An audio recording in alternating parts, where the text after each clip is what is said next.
अस्सलामु अलैकुम रहमतुल्लाहि व बरकातुहू। इन्नल हम्दुलिल्लाह नहमदुहु व नस्तईनुहु व नस्तगफिरुह। अऊज़ु बिल्लाहि मिन शुरूरि अनफुसिना व मिन सय्यिआति अअमालिना। मन यहदिहिल्लाहु फला मुदिल्ल लहु व मन युद्लिल्हु फला हादिय लहु। अशहदु अल्ला इलाहा इल्लल्लाहु वहदहु ला शरीका लहु व अशहदु अन्ना मुहम्मदन अब्दुहु व रसूलुहु अम्मा बाद। फ़क़द क़ाल अल्लाहु तआला फ़िल क़ुरानिल करीम व फ़ुरक़ानिल मजीद। अऊज़ु बिल्लाहि मिनश शैतानिर रजीम। बिस्मिल्लाहिर रहमानिर रहीम। या अय्युहल्लज़ीना आमनुत्तक़ुल्लाह हक़्क़ तुक़ातिही व ला तमूतुन्ना इल्ला व अंतुम मुस्लिमून। या अय्युहन्नास इत्तक़ू रब्बकुमुल्लज़ी ख़लक़कुम मिन नफ़्सिन वाहिदा व ख़लक़ मिन्हा ज़ौजहा व बस्स मिनहुमा रिजालन कसीरन व निसाअ वत्तक़ुल्लाह अल्लज़ी तसाअलून बिही वल अरहाम इन्नल्लाह कान अलैकुम रक़ीबा। या अय्युहल्लज़ीना आमनुत्तक़ुल्लाह व क़ूलू क़ौलन सदीदा युस्लिह लकुम अअमालकुम यग़फ़िर लकुम ज़ुनूबकुम व मन युति'ल्लाह व रसूलहु फ़क़द फ़ाज़ फ़ौज़न अज़ीमा। எல்லாம் வல்ல அல்லாஹ்வுடைய நல்லடியார்களே, அவனுடைய மாபெரும் கருணையினால் நாமெல்லாம் ரமலான் மாதத்தை அடைந்து இறுதி பத்திலே ஒற்றைப்படை இரவிலே நாமெல்லாம் இங்கு அமர்ந்திருக்கின்றோம். வல்ல ரஹ்மான் நமக்கு அருள் புரிய வேண்டும் என்று பிரார்த்தனை செய்தவனாக எனது உரையை நான் ஆரம்பம் செய்கின்றேன். இந்த நாளில அதிகமாக நம்ம என்ன செய்யணும்? மன்னிப்பை அல்லாஹ்ட்ட கேட்கணும். அதிகமாக மன்னிப்பை ஏற்கக்கூடியவன் அல்லாஹ், மன்னிப்பை விரும்பி ஏற்கக்கூடியவன். எனவே அல்லாஹ் மன்னிச்சிருவான்னு சொல்லிட்டு அல்லாஹ்ட்ட பிரார்த்தனை பண்ணணும். ஒருவர் இந்த ரமலானுடைய இந்த ஒற்றைப்படை உடைய நாளில் லைலத்துல் கதர் இரவை அவர் பற்றி பிடித்து விட்டால் கிட்டத்தட்ட 1000 மாதங்கள் நின்று வணங்கிய நன்மையை பெற்றுக்கொள்வார். நெருக்கி ஒரு 80 ஆண்டுகளுக்கு மேலாக அவர் நின்று வணங்கிய நன்மையை பெற்றுக்கொள்வார். அப்ப இந்த மாதத்துல இந்த ஒற்றைப்படையில கொஞ்சம் கவனிங்க. ஒற்றைப்படையில நாம் என்ன செய்யணும்? அதிகமாக திக்ருகளை செய்யணும், குர்ஆனை ஓதணும், துஆக்களை செய்யணும். அதோடு சேர்ந்துட்டு அல்லாஹ்ட்ட நம்ம என்ன கேட்கணும்னா உறுதிப்பாட கேட்கணும். என்ன உறுதிப்பாடு கேட்கணும்? நாம் சொர்க்கத்துக்கு சென்று விட வேண்டும். அதற்குரிய முறையில இங்கே ஏகத்துவ கொள்கையில உறுதியாக இருக்கணும். நபிவழியை பின்பற்றி நாம் இருக்க வேண்டும். அதன் அடிப்படையில் தான் நாம் சொர்க்கத்திற்கு இலகுவாக செல்ல முடியும். அப்படி இல்லை என்றால் அல்லாஹ்வுடைய அந்த வஹீயுடைய செய்தியை புறக்கணிப்பதோ அல்லது வஹீயுடைய செய்தியாக முழுமையாக ஆதாரமாக நபிகள் நாயகம் ஸல்லல்லாஹு அலைஹி வஸல்லம் வழிமுறையை, அவருடைய சொல் செயல் அங்கீகாரத்தை நாம் அதை ஏற்றுக்கொள்ளாமல் அதற்கு மாற்றமாக பித்தத்தான காரியங்களில் ஈடுபட்டாலோ நாம் என்ன ஆயிடுவோம்? நரகத்துக்கு போயிடுவோம். வஹீயை பின்பற்றினால் சொர்க்கம், வஹீயை பின்பற்றவில்லை என்றால் நரகம் என்பதை நாம முதல்ல விளங்கிக்கணும். அதோடு சேர்ந்து அல்லாஹ்வுடைய தூதர் உலகத்தில் வாழும் பொழுது இவர் நபிகள் நாயகம் ஸல்லல்லாஹு அலைஹி வஸல்லம் அவர்களுக்கு பிறகு 2 ஆண்டு, 10 ஆண்டு, 15 ஆண்டு இப்படி என்று பல ஆண்டுகள் கடந்த பின்பு வாழ்ந்தாலும் அவர்கள் எல்லாம் சொர்க்கம் செல்வார்கள் என்று நபிகள் நாயகம் ஸல்லல்லாஹு அலைஹி வஸல்லம் அவர்கள் ஒரு 10 பேரை குறிப்பிட்டு என்ன செஞ்சிருக்காங்க? இவர் சொர்க்கவாசி, இவர் சொர்க்கம் செல்வார் என்கின்ற அந்த செய்தியை நபிகள் நாயகம் ஸல்லல்லாஹு அலைஹி வஸல்லம் அவர்கள் முன்னறிப்பு செஞ்சிருக்காங்க. அதுல முதலாவது நபராக அபூபக்கர் ரலியல்லாஹு அன்ஹு அவர்கள் இருக்கிறாங்க. இவங்க யாரு?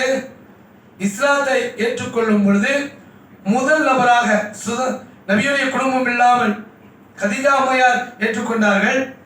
நபியுடைய அடிமையாக இருந்த ஜைத் ஏற்றுக்கிட்டாரு. அவங்கள்ட்ட இருந்த அலி பின் அபூ தாலிப் இஸ்லாத்தை ஏற்றுக்கிட்டாரு. ஆனால் இந்த அபூபக்கர் ரலியல்லாஹு அன்ஹு அவர்கள் வேற கோத்திரத்தைச் சேர்ந்த ஒரு உயரிய சிந்தனை மிக்க மக்களுக்கெல்லாம் உபகாரம் செய்யக்கூடிய ஒரு மனிதராக இருந்த இந்த அபூபக்கர் ரலியல்லாஹு அன்ஹு அவர்கள் இஸ்லாத்தை ஏற்றுக்கிட்டாங்க. ஏற்றுக்கிட்ட பிறகு இவங்க எப்படி இருந்தாங்க? அல்லாஹ்வுடைய தூதருடைய நிழல் போல் இருந்தாங்க. அல்லாஹ்வுடைய தூதர் எதை சொன்னாலும் அப்படியே நம்பி உண்மைப்படுத்தக்கூடிய ஒரு நபித்தோழராக இந்த அபூபக்கர் சித்திக் ரலியல்லாஹு அன்ஹு அவர்கள் இருந்ததை பார்க்கிறோம். மக்கமா நகரில் அந்த பள்ளிவாசல்ல மஸ்ஜிதுல் ஹராம்ல நபிகள் நாயகம் ஸல்லல்லாஹு அலைஹி வஸல்லம் அவர்கள் தாக்கப்படுகிறார்கள் என்கின்ற அந்த நிலையில இவங்க தலையில 4 ஜடையோ 8 ஜடையோ போட்டவங்களாக பள்ளிவாசலுக்குள்ள நுழைறாங்க. எல்லா ஜடைகளும் பிக்கப்பட்ட நிலையில மூர்ச்சை அடைந்து மரணமுற்று விட்டார்கள் என்கின்ற நிலையில அவங்க என்ன பண்றாங்க? அந்த அளவுக்கு நபிகள் நாயகம் ஸல்லல்லாஹு அலைஹி வஸல்லம் அவர்களை பாதுகாப்பதற்காக தாக்குதலுக்கு உள்ளாக்கப்பட்ட ஒரு நபித்தோழராக தன்னுடைய உயிரை விட நபிகள் நாயகம் ஸல்லல்லாஹு அலைஹி வஸல்லம் உடைய உயிரை மேன்மையாக கருதியவராக இந்த அபூபக்கர் ரலியல்லாஹு அன்ஹு அவர்கள் இருந்தாங்க. மிக்ராஜுடைய பயணம் அல்லாஹ் என்ன செய்யறான்? தன்னுடைய அடியாருக்கு தன்னுடைய அத்தாட்சிகளை காட்டணும், தன்னுடைய அரசாட்சியை அவங்களுக்கு காட்டணும். அவங்க எல்லா சிரமங்களையும் மறுமையுடைய நாள்ல அந்த சொர்க்கத்துக்கு செல்ல வேண்டும், நரகத்திலிருந்து பாதுகாப்பு பெற வேண்டும், அதையெல்லாம் கண்ணால் பார்த்து அவங்களுடைய உள்ளம் உறுதியாக வேண்டும். அதற்காக அவங்க இந்த உலகத்துல தகவலிடக்கூடாது என்பதற்காக அல்லாஹ் ரப்பல் ஆலமீன் என்ன செய்றான்? ஒரே ஒரு இரவுல தன்னுடைய அடியார் முஹம்மது நபி ஸல்லல்லாஹு அலைஹி வஸல்லம் அவர்களை மக்காவிலிருந்து மதீனாவுக்கு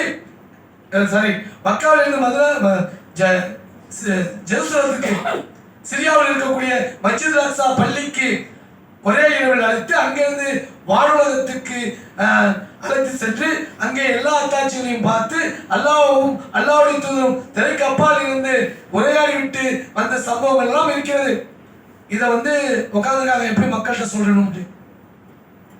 அப்ப அபூஜஹல் வரா, என்னப்பா ரொம்ப சிந்தனையில உட்காந்துருக்கீங்க, ஏதாவது ஒரு ஆச்சரியமான செய்தி இருக்கிறதா என்று கேட்கும் பொழுது அவங்க சொன்னாங்க, நான் இன்னைக்கு இரவுல மக்காவிலிருந்து மஸ்ஜிதுல் அக்ஸா பள்ளி இருக்கக்கூடிய ஜெருசலத்துக்கு போனேன். எப்படின்னா கேலியும் கிண்டலும் பண்ணக்கூடியவர்களை பாருங்கப்பா, உங்களுடைய புதுசாக மாறிய இந்த தோழர் என்ன சொல்றாங்க கேளுங்க என்று மக்களை எல்லாம் குழும வைத்தார்.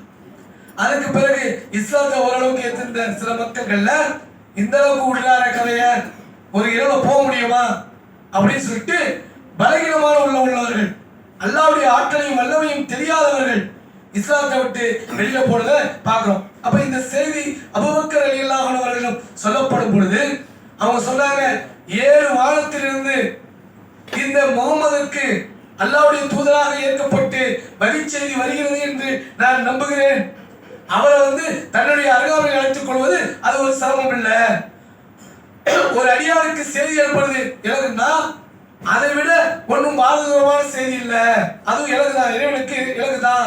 தன்னுடைய அடியாரை தன் அளவில் அழைத்து செய்திகளை சொல்லி அனுப்பி வைத்ததை நான் உண்மைப்படுத்துகின்றேன் என்று அபூபக்கர் ரலியல்லாஹு அன்ஹு அவர்கள் சொன்ன தகவலை பார்க்கிறோம். அதே போன்று அபூபக்கர் ரலியல்லாஹு அன்ஹு அவர்கள் அந்த குகையில இருவரில் ஒருவராக இருந்தார். எதிரிகளால் சூழப்பட்ட நிலையில அவங்க என்ன செய்றாங்க? அல்லாஹ் நம்மளை பாதுகாப்பான்னு சொல்லிட்டு நபிகள் நாயகம் ஸல்லல்லாஹு அலைஹி வஸல்லம் அவர்கள் சொன்ன அந்த செய்தியை பார்க்கிறோம். நபி அபூபக்கர் ரலியல்லாஹு அன்ஹு அவர்களை பொறுத்த வரைக்கும் அல்லாஹ்வுடைய தூதருடைய நெருக்கத்துக்கும் பாசத்துக்கும் எல்லா வகையிலும் மேன்மையடைந்த ஒரு நபித்தோழராக இருக்கிறத பார்க்கிறோம். அல்லாஹ்வுடைய தூதர் மன்னிக்கிறாங்க. 3 மாத தொலைவில் இந்த அபூபக்கர் ரலியல்லாஹு அன்ஹு அவர்கள் இருக்கிறாங்க. இருக்கும்போது நபிகள் நாயகம் ஸல்லல்லாஹு அலைஹி வஸல்லம் அவர்கள் இறந்துட்டாங்க. வராங்க உமரை போன்றவர்கள், அதே போன்று நபியுடைய மனைவிமார்கள் எல்லாம் ஸ்தம்பித்து போயிருக்கிறாங்க. நிறைய பேர் என்ன செஞ்சுட்டு இருக்காங்க, அல்லாஹ்வுடைய தூதர் மரணிக்கல, இன்னும் கொஞ்ச நேரத்துல வந்து யாரெல்லாம் இறந்து விட்டார் என்று சொல்றாங்களோ அவங்க எல்லாம் வெட்டி வீழ்த்திடுவாங்க என்று சொல்லிக் கொண்டிருக்கும் பொழுது அபூபக்கர் ரலியல்லாஹு அன்ஹு அவர்கள் வர்றாங்க, உள்ளார நுழைகிறாங்க. அல்லாஹ் தூதரே, அல்லாஹ்வின் தூதரே, அல்லாஹ் ஒருபோதும் உங்களுக்கு 2 மரணத்தை ஏற்படுத்த மாட்டான் என்று சொல்லிவிட்டு, உயிரோடு இருந்த பொழுது எப்படி மனம் கமழ்ந்தீர்களோ அதே போன்று மனம் கமழ்வீர்கள் என்று முத்தமிட்டு சொல்லிவிட்டு வெளியில வந்து என்ன சொன்னாங்க, இந்த தூதர் கொல்லப்பட்டு விட்டாலோ அல்லது இறந்து விட்டாலோ வந்த வழியின் அடிச்சுவடை பின்பற்றி நீங்கள் திரும்பி சென்று விடுவீர்களா இந்த ஏகத்துவத்திலிருந்து இப்படிங்கிற செய்தியெல்லாம் கேட்டு முதல்ல அல்லாஹ்வுடைய தூதர் வந்து மன்னிச்சிட்டாங்க. அல்லாஹ் தான் நித்திய ஜீவன், இவர் மனிதர் தான், இவர் இறப்பார் தான் என்று அன்னைக்கு அந்த உறுதியாக சொன்ன நபர் யாரு? இந்த அபூபக்கர் ரலியல்லாஹு அன்ஹு அவர்கள். அந்த ஆட்சி பொறுப்பை அடுத்தது அது முடிஞ்சோட அல்லாஹ்வுடைய தூதர் என்ற அந்தஸ்தையும் பெற்றிருந்தார்கள். ஜனாதிபதி என்ற இன்னொரு பொறுப்பையும் அல்லாஹ்வுடைய தூதர் வந்து என்ன செஞ்சிருந்தாங்க, கேட்டிருந்தாங்க. இப்ப அந்த தூதரை வந்து அல்லாஹ்வுடைய தூதர் வெளியூரா இருந்தாலும் எந்த ஊரா இருந்தாலும் பரவாயில்ல, இனிமே சொந்த ஊர்வாசிகளாக இருக்கக்கூடிய மதீனாவாசிகளாக இருக்கக்கூடிய நாங்கள் தான் பொறுப்புக்கு உரிமைப்படுத்தவர் என்று மதீனாவாசிகள் எல்லாம் ஒரு இடத்தில் கூடி பனு சாயிதா பின் உபாதா என்கின்ற அந்த தோழருடைய வீட்டில் குழுமி இருக்கிறாங்க.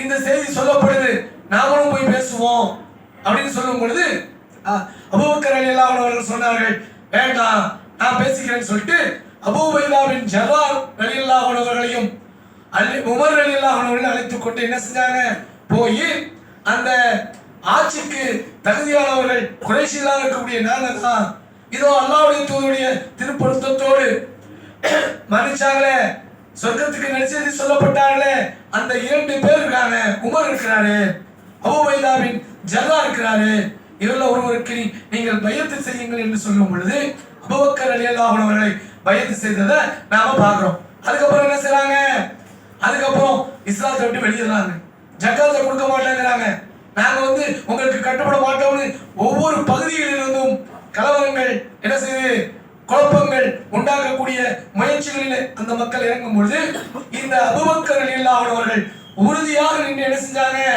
மக்களை அந்த சத்தியத்தின் பக்கம், ஏகத்துவ கொள்கையின் பக்கம் ரசூலுல்லாஹ் எப்படி வச்சுட்டு போனாங்களோ அதே மாதிரி ஒரு சூழ்நிலை எல்லா மக்களையும் என்ன செஞ்சாங்க, உறுதியான நிலை ஆக்கின அந்த வேலையை அபூபக்கர் ரலியல்லாஹு அன்ஹு அவர்கள் செய்ததாக சரித்திர சம்பவத்துல பார்க்கிறோம்.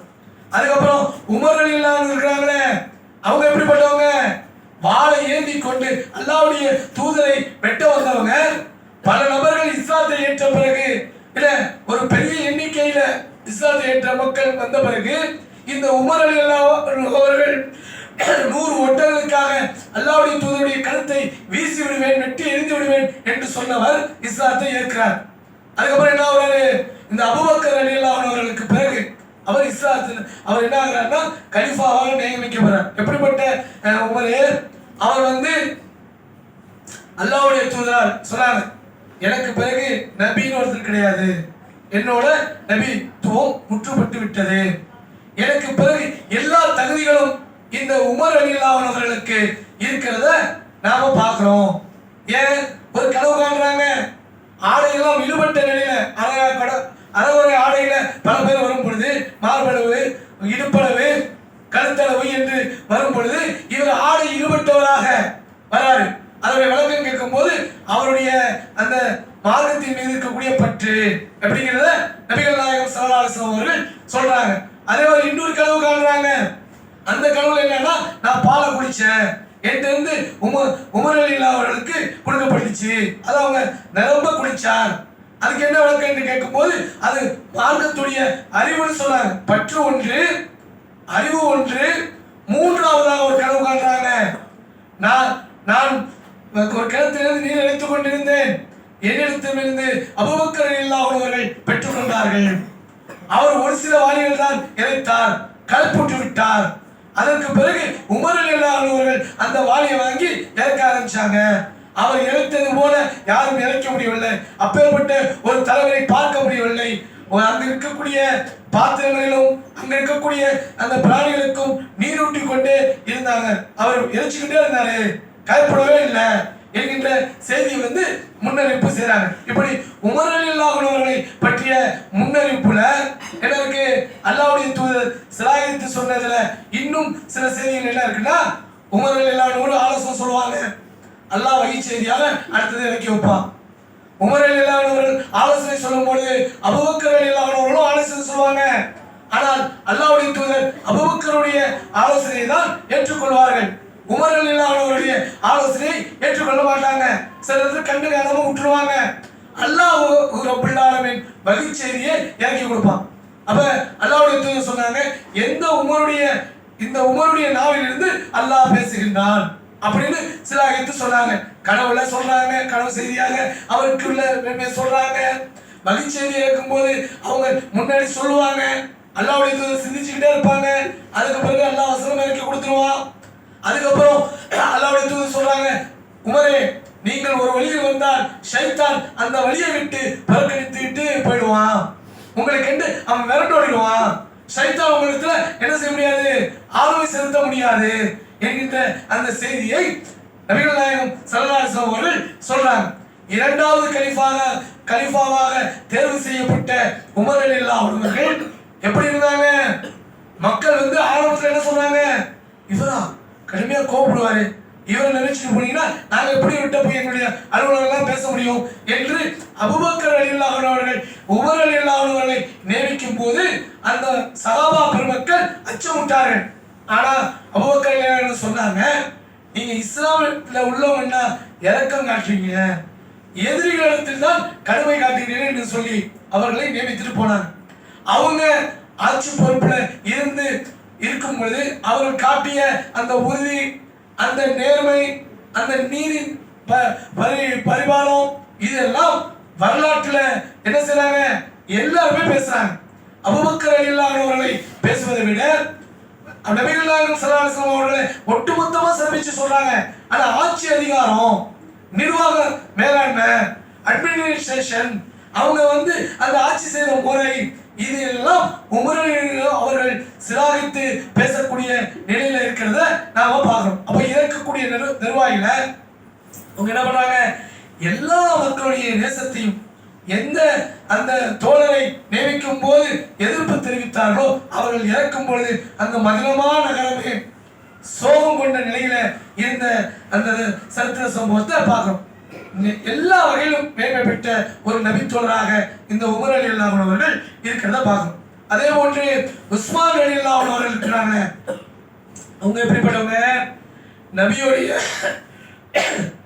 நபியோடைய இரண்டு மகள்களை ஒன்றாக திருமணம் முடிச்சிருந்தாங்க. ருக்கையா ரலியல்லாஹு அன்ஹு அவர்களையும் உம்மு குல்சூம் ரலியல்லாஹு அன்ஹு அவர்களையும் அவர்கள் திருமணம் முடிச்சிருந்தாங்க. மென்மை குணம் கொண்டவராக இருந்தாங்க. வெக்கத்துல மேன்மைப்படுத்தவராக இருந்தாங்க. இவங்க ஒரு இடத்துல போய் பேசினால் அந்த பேச்சை கேட்கக்கூடிய மக்களாக அந்த எதிரிகள் கூட இருந்ததை சரித்திர சம்பவத்துல நாம பார்க்கிறோம். ஒரு சமயத்தில் அல்லாஹ்வுடைய தூதர் என்ன பண்றாங்க? தன்னுடைய தொலை தெரிய படுத்திருக்கிறாங்க. அப்ப அபூபக்கர் ரலியல்லாஹு அன்ஹு அவர்கள் அனுமதி கேட்கிறாங்க. உடனே என்ன செய்றாங்க? அல்லாஹ்வுடைய தூதர் அனுமதி கொடுக்குறாங்க.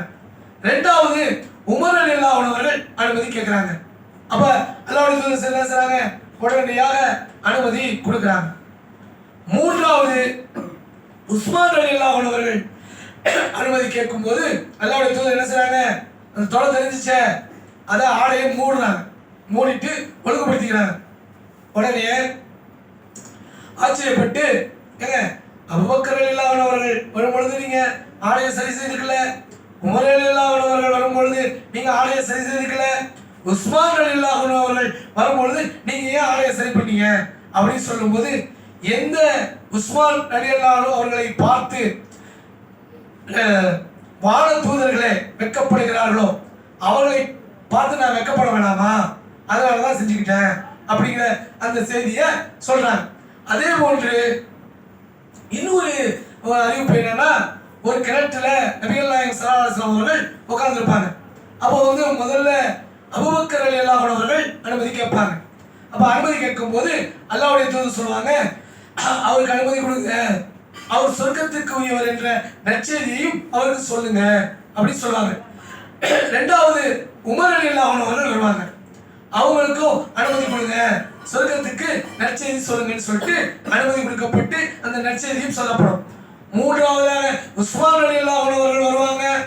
அவங்களுக்கு சொல்லப்படும், நீங்க உங்களுக்கு ஏற்பட்ட துன்பத்துல பிறகு உங்களுக்கு சொர்க்கம் கிடைக்கும் அப்படிங்கிற நற்செய்தி சொல்லப்பட்ட பிறகு அவர் சொல்கிறார், எனக்கு அந்த நேரத்துல நான் பொறுமையானதாக இருக்கணுமே என்று சொல்றார். இது ஒரு முன்னறிப்பாக உஸ்மான் ரலியல்லாஹு அன்ஹு அவர்களை பற்றி இருக்கிறது. வெக்கம் உள்ளவங்களா இருக்கிறாங்க, இறக்க குணம் உள்ளவங்களா இருக்காங்க, மென்மை குணம் படிச்சவங்களா இருக்கிறாங்க. ஆட்சி தலைவராக இருந்து கொண்டு அவங்க என்ன பண்றாங்க, அவங்களுக்கு எதிராக எந்த கிணத்தை அந்த மக்களுக்கு வாங்கி நீர் புகட்ட வேண்டும் என்று மதீனாவுக்கு வந்த பொழுது அவங்களுடைய பணத்தை கொண்டு அந்த கிணறு வாங்கி கொடுத்தாங்களோ அந்த கிணறில் இருந்து தண்ணீர் எடுப்பதற்கு அவங்க தடுக்கப்படுகிறது. கலகக்காரர்கள் இந்த மதீனாவுடைய ஒட்டுமொத்த சாம்ராஜ்யத்தின் அன்னைக்கு என்னன்னா உமரை விட உஸ்மான் ரலியல்லாஹு ஆட்சி பறந்து விரிந்திருந்தது. கப்பல் படையை உண்டாக்கி வைத்திருந்தார்கள். அந்த மிக பெரிய பராக்கிரமம் உடைய ஒரு ஆட்சியாளராக இந்த உஸ்மான் ரலியல்லாஹு அவர்கள் இருக்கும் பொழுது அவர்களை அவங்க வாங்கி கொடுத்த கிணத்திலிருந்து தண்ணி எடுக்க முடியல. வீட்டிலே சிறைச்சாலையாக்குறாங்க, வீட்டு சிறைச்சாலை, ஹவுஸ் அரெஸ்ட். அதுக்கப்புறம் அவங்க குர்ஆன் ஓதியவர்களாக நோன்பு வைத்தவர்களாக இருக்கும் பொழுது அவர்கள் விரல்கள் வெட்டப்பட்டு அவர்கள் கழுத்து வெட்டப்பட்டு என்ன செஞ்சு அதை இழிவுபடுத்தினாங்க. அந்த நேரத்திலும் கூட அந்த உஸ்மான் ரலியல்லாஹு அன்ஹு அவர்கள் உறுதியாக இருந்ததை பார்க்கிறோம். இந்த குழப்பத்தோடு சேர்ந்து அலி ரலியல்லாஹு அன்ஹு அவர்கள் ஆட்சி பொறுப்புக்கு வராங்க. அந்த ஆட்சி பொறுப்புக்கு வரும் பொழுது நபிகள் நாயகம் ஸல்லல்லாஹு அலைஹி வஸல்லம் அவர்கள் அவங்களுக்கு என்ன தெரிவி சொன்னாங்க, சிறுவராக இருக்கும் பொழுது அவர் இஸ்லாத்தை ஏற்றுக்கிட்டாரு. தன்னுடைய அருமை மகள் ஃபாத்திமா ரலியல்லாஹு அன்ஹா அவர்களை திருமணம் முடிச்சு கொடுத்தாங்க. என்னுடைய ஈரக்கொலை, என்னுடைய ஈரல்ல ஒரு பகுதி ஃபாத்திமா ரலியல்லாஹு அன்ஹா சொர்க்கத்துடைய தலைவியாக இருப்பாங்க. இப்படி சொல்லப்பட்ட ஃபாத்திமா ரலியல்லாஹு அன்ஹா அவர்களை இந்த அலி ரலியல்லாஹு அன்ஹு அவர்களுக்கு திருமணம் முடிச்சு கொடுத்தாங்க. அபூபக்கர் பெண் கேட்டாங்க ஃபாத்திமாவை, உமர் கேட்டாங்க, அவங்களுக்கு எல்லாம் கொடுக்கல. தன்னுடைய தந்தையுடைய சகோதரிய மகனாக இருந்த, பெரிய தந்தையுடைய மகனாக இருந்த, அபூதாலிபுடைய மகனாக இருந்த அலி ரலியல்லாஹு அன்ஹு அவர்களுக்கு தன்னுடைய அருமை மகளை கொடுத்தாங்க. அதே போல ஒரு யுத்தம் நடக்குது. அந்த யுத்தத்துல என்ன பண்றாங்க, பெண்களை பாதுகாக்க சொல்லி இவங்களை அமர்ந்துட்டு போறாங்க. தன்னுடைய பிரதிநிதியா விட்டுட்டு போறாங்க. நீங்க இங்க இருங்க, அவங்க பாதுகாத்துட்டு இருங்க, நான் போய் யுத்த இடத்துக்கு போயிட்டு வரும்போது நான் என்ன பெண்ணை மாதிரி என்ன உட்கார வச்சுட்டு போறீங்களே என்று கேட்கும் போது நபிகள் நாயகம் ஸல்லல்லாஹு அலைஹி வஸல்லம் அவர்கள் சொன்னார்கள், நீங்க அந்த சில எப்படி இருக்கீங்க, எனக்கு